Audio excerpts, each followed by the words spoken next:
ม่วงมาเคยดักเมื่อวานนี้พี่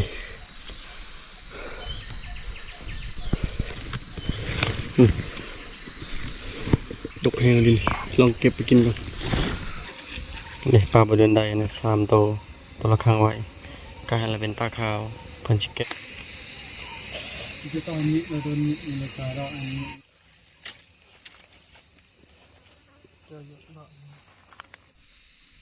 ตอนนี้ปิ้งปลาปิ้งนกเฮาก็สุกเรียบร้อยหากินข้าวเช้า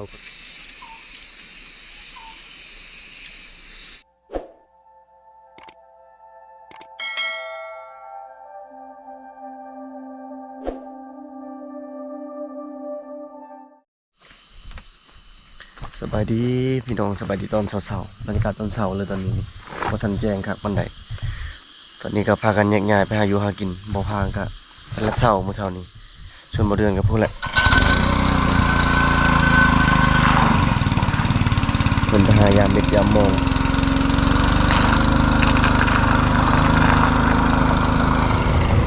อาจจะได้ก็ไปลองไปลุ้นรับชมไปพร้อมกันว่าเช้ามื้อนี้บ่เห็นสิเก็ตโตได้หรือบ่ไปแล้วกันเริ่มพี่น้องขึ้นไปตะบุญแหละเอาไปออกมาเนี่ยนกกระหอกเท่าแคมเซนี่ลายกว่าอีกเซลขนาดบ่มีพวกไม้ให้กินเลย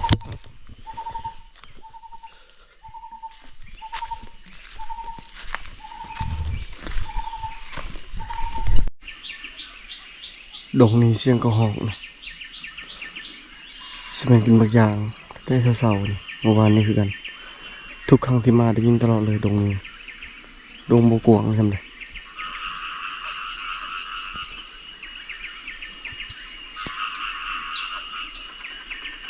เห็นไหม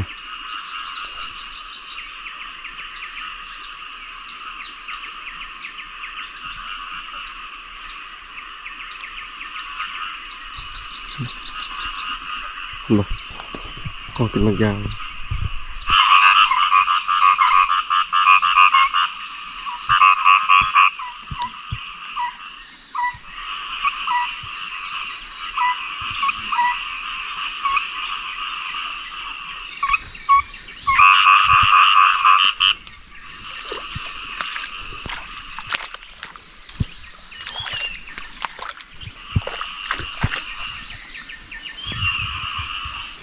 มันไก่มันนอนเท่านี้เลยถืออยู่ตัวผู้ถึกใส่ดันมาทางนี้ไก่ผู้ยิงระยะ30-40 เมตร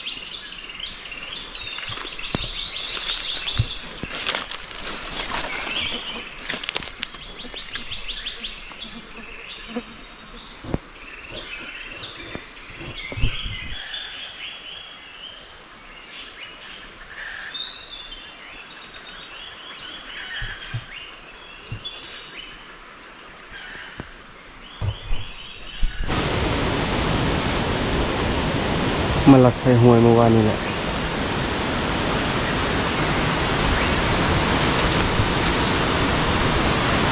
ยางแต่บนยิงไก่ปลาหลับใส่ทีเลยมาทางนี้บุกปลาบุกเราไม่ได้พอยังเลย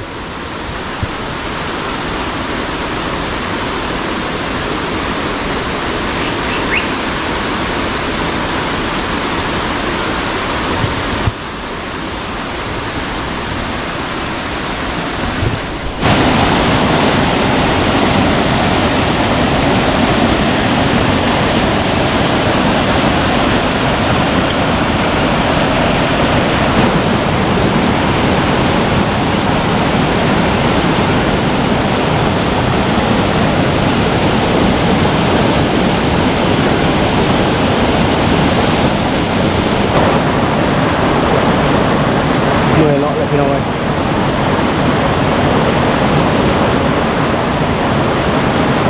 เสียงกระหอกได้ยินอยู่ตอนยิงไก่ปลาเนี่ยไก่ปลาเนี่ยที่มันทึกแต่ว่าหัวมันไปตายอยู่ใส่ลายไก่นี่มันคือกระหอกคันทึกก็ทึกจุดเลยก็มันก็ตายมันก็ไปรีบของอื่น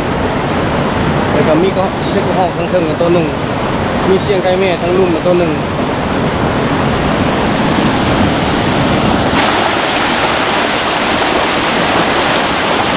เ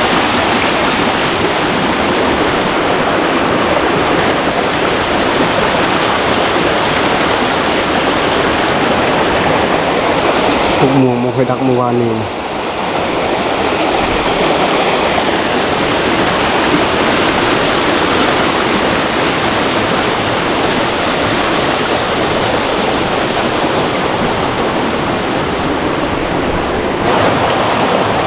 บ่ฮู้ว่ามันเข้าตอนเช้าบ่หรือจังได๋เมื่อวานนี้จนมือจนค่ำก็บ่เห็นจักโต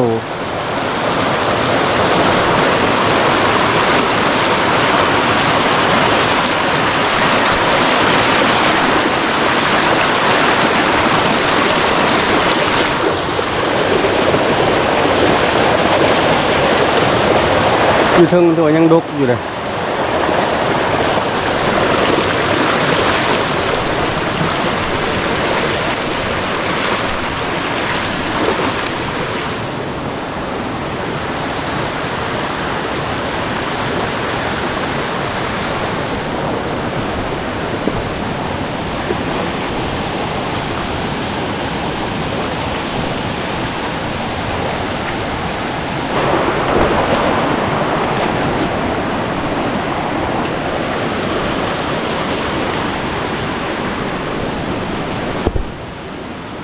หมูพวกนี้บุเคยวานบันได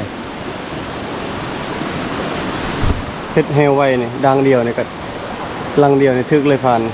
เบิ่งหอยมันลองกินม่วงตอนแรกมีที่50ไปวงใหม่ตัวนี้บ่ได้บ่มานบันได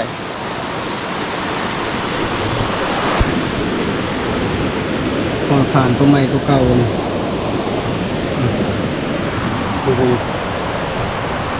กลางนี้นะ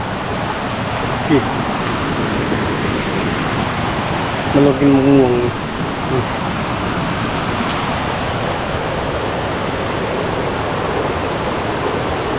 มีแต่ขั้นห่างเพราะสูงๆมันแล้วจะได้ยิงมันโอ้โหมันเข้าจากโมงดูหัวจะเต็มมัดใบลองใส่เบ็ดปรากฏประถึงเธอนี้เบิ่งนำขึ้นหัวที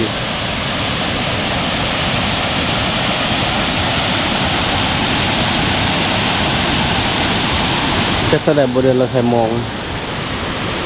เราใส่เบ็ด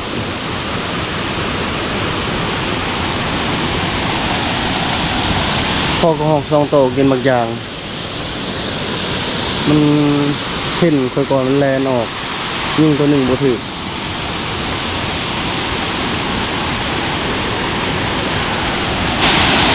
นำขึ้นไวแห้งอะไรขึ้นเขานำตกเลยบ่ยังคิดว่าลองใส่เบ็ดคือสิถึกเท่านี้ใส่เบ็ดตึกเบ็ดปรากฏสิได้มันเป็นมุงนี้แหละที่ว่าปลาขึ้นบ่ได้ปลามันขึ้นทางบ่ได้มันขึ้นบ่ได้ตัวนี้แหละทางตัวนี้แหละมันปลามันขึ้นทางเต็มมาแล้ว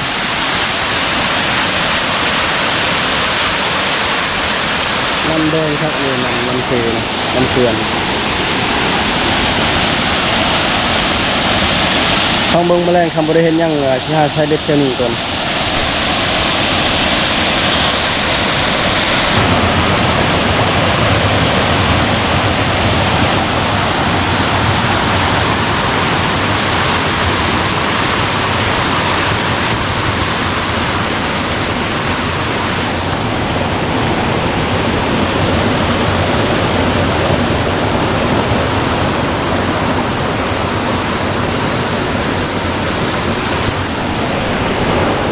มาหอมนี่เสียดายเรือบ่เหี่ยงท่านแล้วท่านเอามาทำเป็นบอลเอาเรือช่องลำมานี่ทางใส่มองเบิดใส่เบ็ดเบิดนี่ที่ได้อยู่เห็นช่วงนี้เขาจะได้ปรากฏปลาเทิงพวกปลาเพียได้ลายหรือบางคนกับมือ1-60 กิโลขายได้5-6 ล้านต่อคนปลาเทิงกับโลละ100,000 ป่าย60 โลก็6 ล้านป่าย7 ล้าน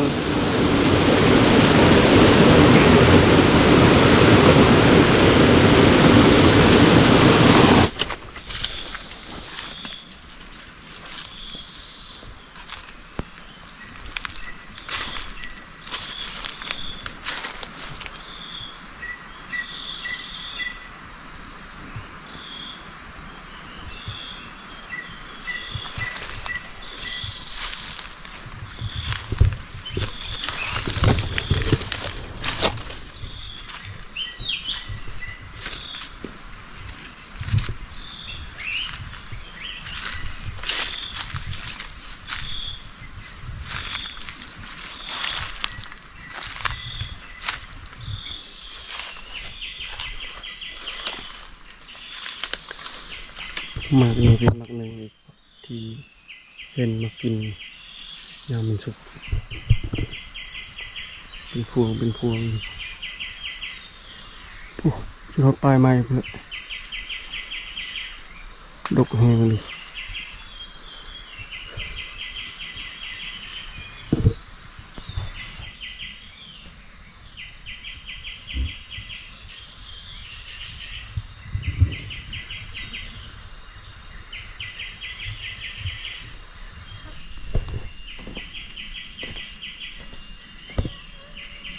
ขอกินเมื่อเช้านี้เสียงกระหอบกับบุญเวียนเท่านี้ตลอดมีแต่เครื่องบางอย่างหมดอยู่ทั้งนี่หมดคิดอยู่แล้วว่าเป็นย่างปลานี่คือแบบเสียงนกเสียงยังแซวๆตลอดอันที่จริงเนี่ยมันมีครบทุกอย่างนี่หมกไฟพวงสุดแล้วก็นี่มักลินจีปลายูฮันมาโคแลนแล้วก็จะอีกมากอย่างมันขายลำใหญ่เดี๋ยวมันออกสีนี่รสชาติหวานข้างในมันจะออกสีเหลืองมันมีครบทุกอย่างเลยมากมายนี่พี่น้องหวานเลย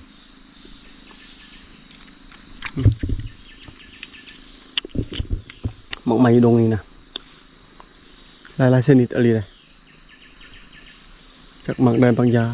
เฉพาะของเซลล์ชานี่ใครบุพานเข้ามาตรงนี้จากเราได้หรือเปล่าขึ้นไปเก็บมังไผ่มันกินลายพี่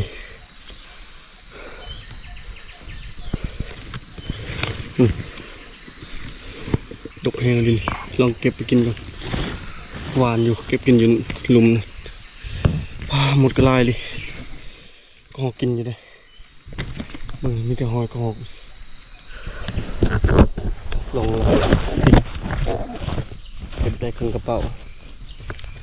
ที่เรือนะป้าให้ก็หอกให้นูกินอีกยังดกอยู่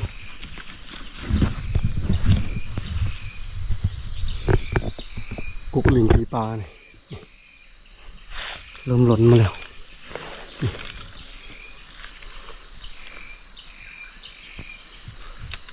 มีบางไม้ลายชนิดโดนบางอย่างมันกระดูกกันน่าทึ่งสุกอาศัยนำทีมงานหากินทางนำแล้ววันนี้ยอมเลยทางบกตอนแรกบางทีขันบนลงทางนำนี่ก็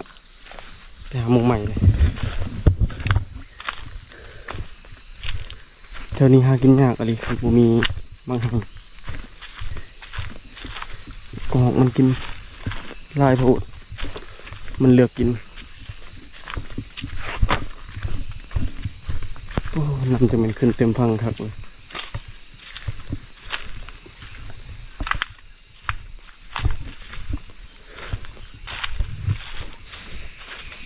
บัวพังลงมาหอดก่อนบัวเดือนก็มาหอด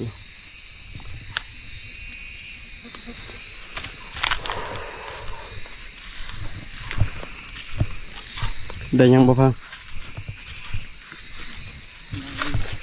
อะไรเงี้ยปอกไก่ปลาก็หอกแต่สลัดไก่ปลาก็เห็นแต่มันไก่อย่างนี้ บัวเดือนได้ยังไก่ปลาลายปะปลามันขึ้นนี่รุดบัดเลยเบ็ดจันนะบ่อนี่บุดนี่ข้างเลยมันขาดบอลขาดเลยเจ้ามันรุดเลยใช่ไอเดือนเดียวคือมาเบิ่งดีๆก่อนมันได้มันขาดจังขังนี่ไอเดือนข้างปลากดใหญ่ครับลูกก็ปลาบัวเดือนได้3 ตัวตัวละครั้งไว้ปลาบัวพังครั้งเมื่อคืนนี้ออกกินเบิดเลยมีกระคาดนี่พังช่วงบอลผู้ขาดนี่ลายบอลผู้นักขาดนี่กระคาดนี่3 นิ้วมันจะทำได้ปลาใหญ่ขาดเบิดเลยนี่พี่อันนี้ก็3 นิ้วคือกัน ชิมพอดอกมันจะออกเบิด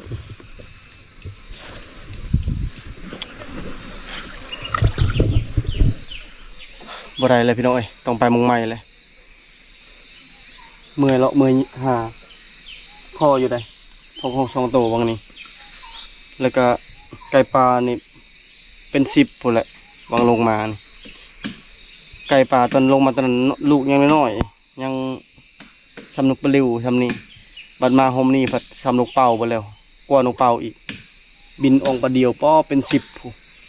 ใหญ่ไวเลยนะเบิ่งวิวนั่นนี่นะเสียดายแต่นำมันเข้าฮอดป่าผู้นี่ปลาบเดินได้นะ3 โตวตัวละข้างไว้กลายละเป็นปลาขาวเพิ่นสิแกงเลยเฮ็ดได้บ่ฮู้นำเพิ่นจักแกงจักปีง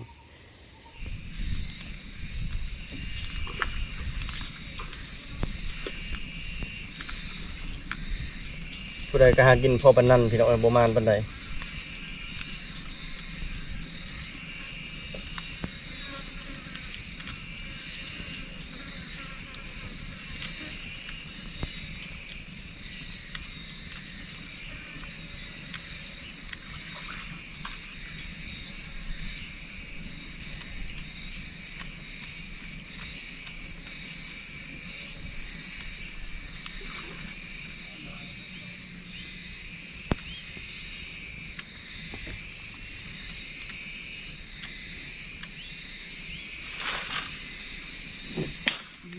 ผู้ใหญ่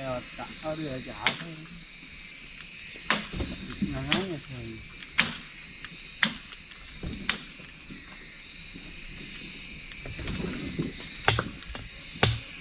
ต่อระบาดเนี่ยจะให้เบะจมูกผมไม่นาที่เกิดเหตุการณ์มาเป็นเรื่องนึงเดียวแล้วก็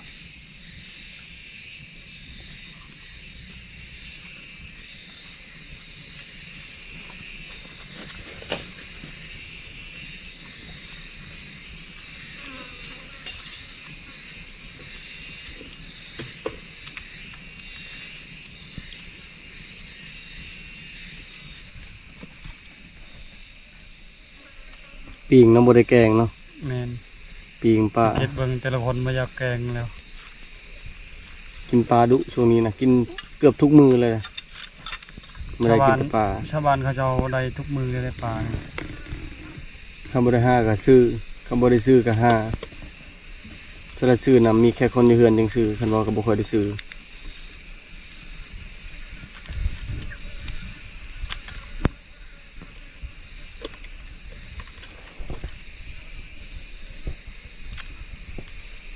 มันกระทะเลยปลาตอนนี้ปิ้งปลาปิ้งนกเฮาก็สุกเรียบร้อยหากินข้าวเช้าก่อน10 โมงตอนนี้กินข้าวเช้าแล้วก็บ่เดือนว่าพูดแหละ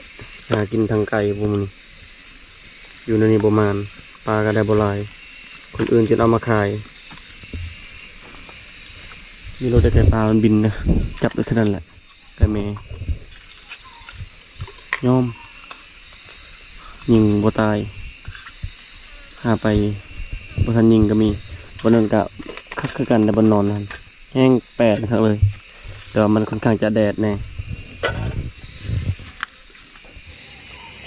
ที่ตอนนี้เราโดนในการเราอันนี้ตอนนี้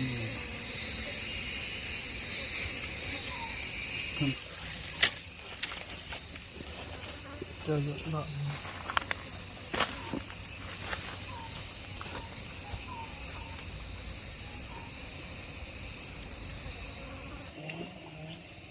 ผู้เฮือกระเจ้านะเฮือแก่เฮือเดิน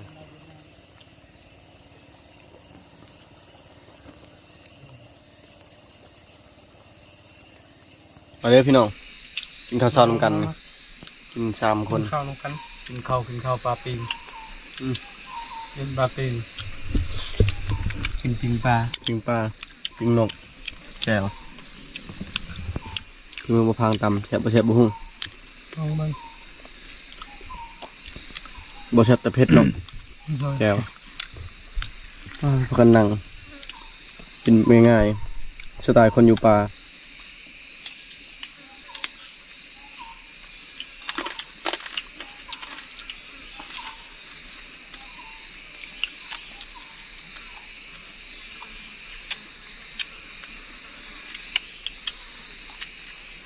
โดยนอนไง เอาให้ อ๋อเดี๋ยวยาจูนคนละโตแล้วเด้อกินในวัดแล้วเด้อ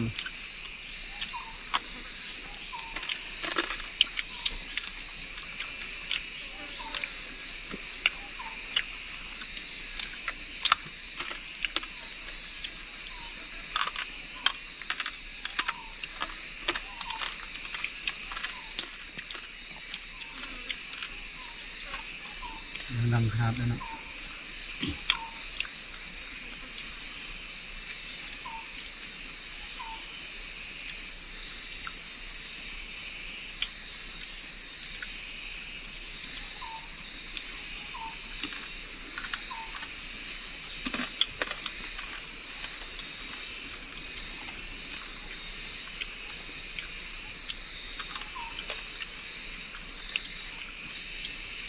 กินข้าว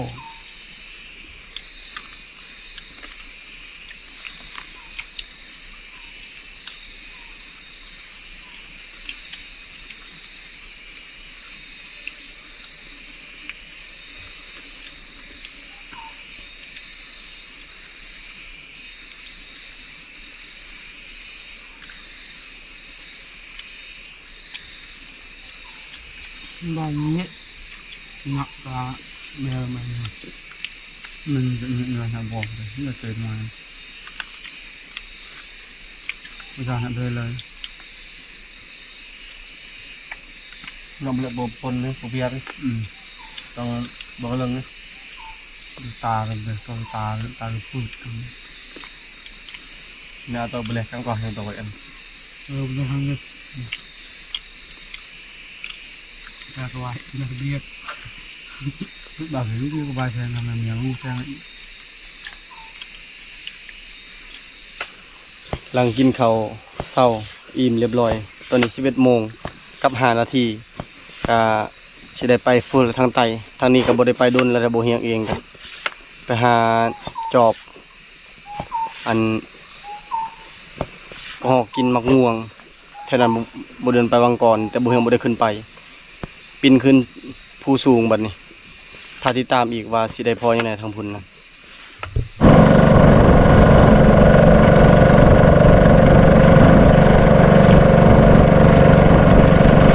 น้ำมันนึ่มบ่น้ำมัน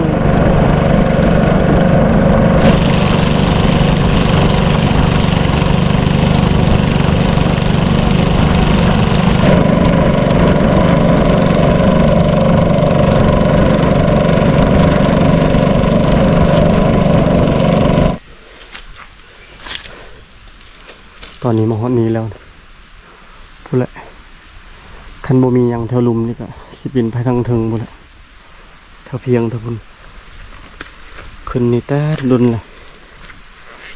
แต่ไปกับไปกันหลายๆคนตอนนี้น่าจะ 2-3 เดือนแล้ว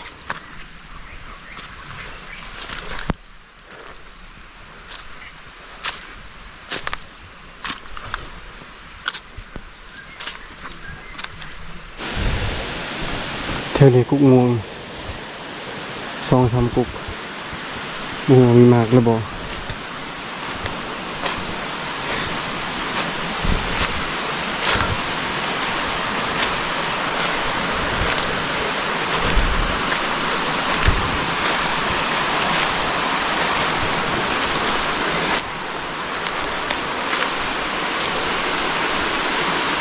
แม่นเลย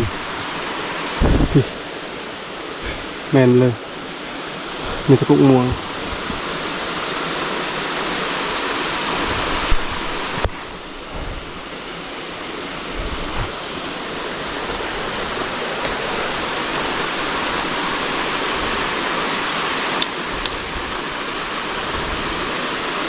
คือบ่เห็นมาก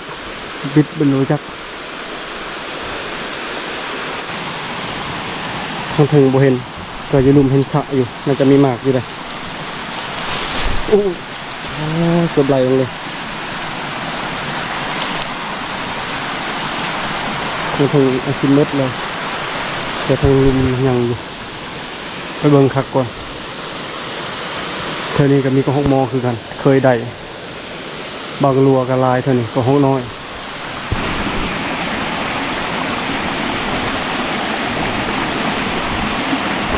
แม่นอะไรโอ้ดุอะไรกันดีนะอีกมันใหญ่ผม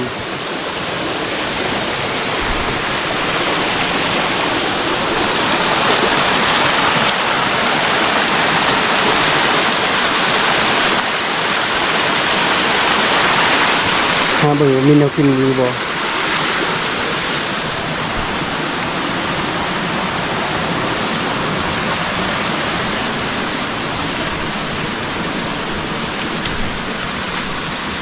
โอ้มีแนวกินดี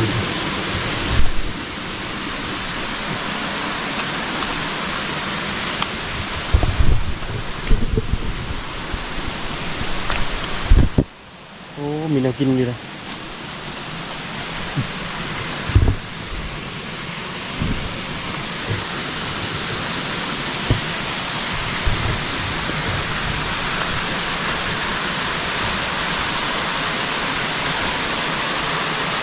โอ้ยทั้งเทิงเบิดเลยยังจะตกอยู่หลุมกุกมีกระแมน1 2 3 4 5แล้วนี่7 8กุก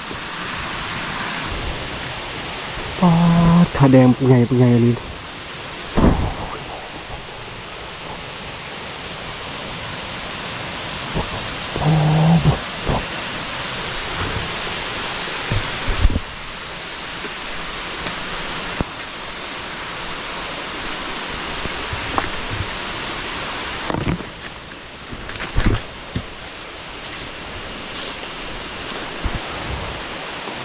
ต้องพีมาแล้ว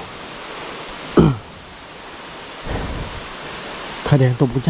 าเลยไม่ทุกข้างนี้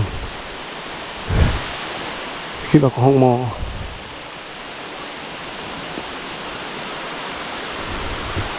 กุ้งมวง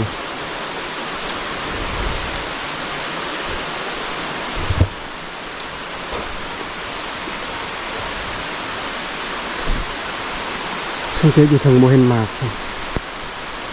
หรือว่ามันหล่นมาเลยไปจากเสียดายมากมันหล่นหมดก่อนเลยว่าจะทำเบิด1 2 3 4 5 6 7 ต้นบ่7 ต้นนั่นแหละ7 ต้นแล้วเป็นบนเดียวกันเลยจุ่มกับบนเดียวกันเลยโอ้คำมันยังพอชิบเบิดไว้พวกชั้นใหญ่มันสลาวทิมไปเลยผาแดงเมื่อกี้นี่แหละผาแดงน่าจะมันออกจากกุกกันนี่ตัวใหญ่เลยผาแดงก็ได้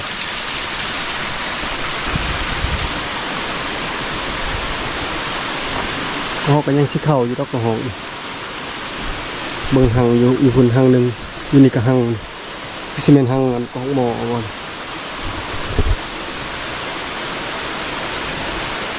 โอ้เสียดายคักอันนี้มาบ่ทันยังบ่มีใครดักเลยเบิ่งนั้น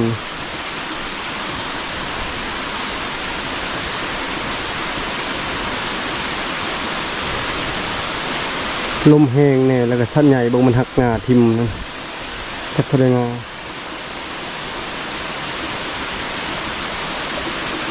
ลองเลาะขึ้นก่อน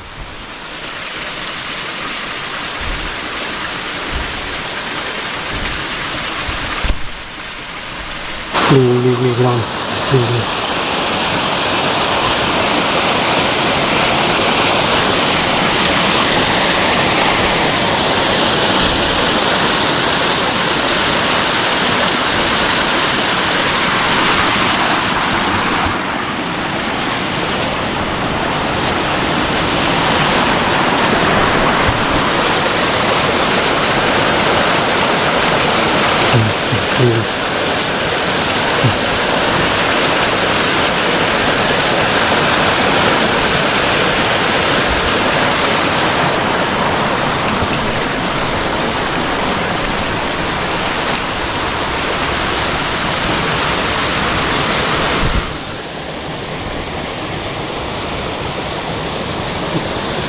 นี่วางนี้เมื่อกี้นี่กุ๊กม่วงนี่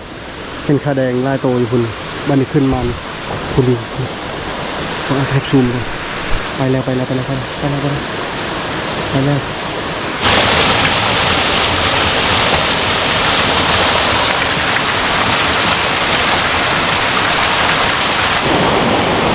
ลิงเมื่อกี้นี่มันออกจากกุ๊กนี่กุ๊กนี่ยังไม่มากอยู่นี่แต่เป็นกุ๊กน้อยนี่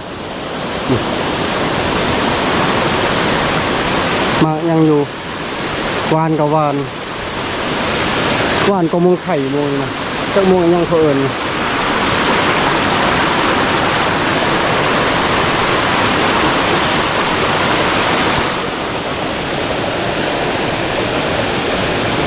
กุ๊กม่วงคือกันที่เทิงผมก็มีกุ๊กม่วงขึ้นเทิงกันบ่จึงเลาะลงหลุมพี่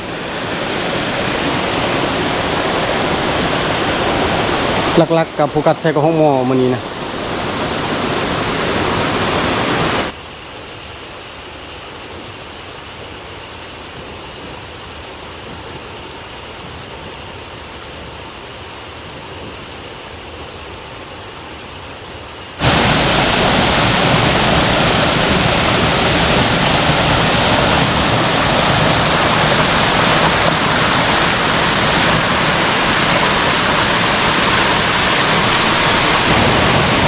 สู้กันเลยสู้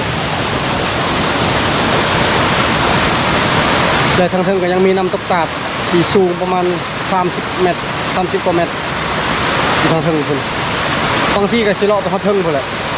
คันว่าบ่มีหยังอยู่เทิงอะไรจึงค่อยมาดักอยู่พวกนี้เพราะยังมีแต่พวกเดียวนั่นแหละมีบางใหม่มีบางอันม่วนก็หันแหละมันล้นมาแล้วมีแต่ทางพื้นเต็มอยู่ตอนนี้ก็พยายามไปต่อพุ่นแหละ